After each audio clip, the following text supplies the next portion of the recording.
Welcome to Kenton's videos. Enjoy the video. In this video, I will explain how to get a hex file from MPLAB. First, open your project in MPLAB X IDE.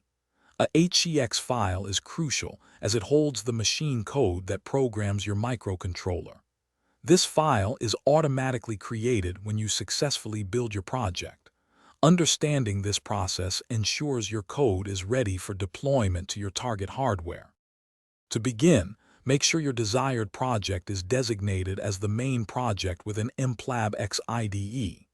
Next, navigate to the project properties and confirm that your build settings are configured appropriately for generating a production HEX file. Then, simply select the Clean and Build Main Project option.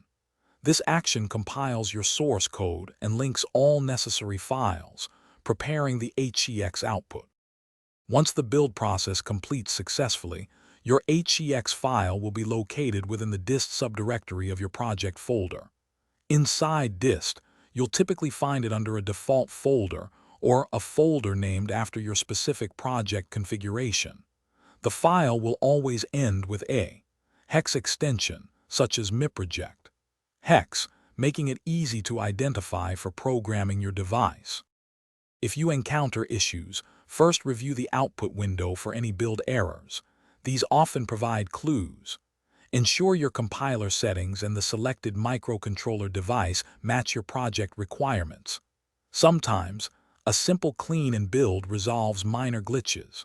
Also, for those looking to improve their financial literacy, check the description for a link to a fantastic book and other great deals. Remember, successful HEX file generation is key to programming your embedded systems. Thanks for watching. Consider subscribing if we helped you.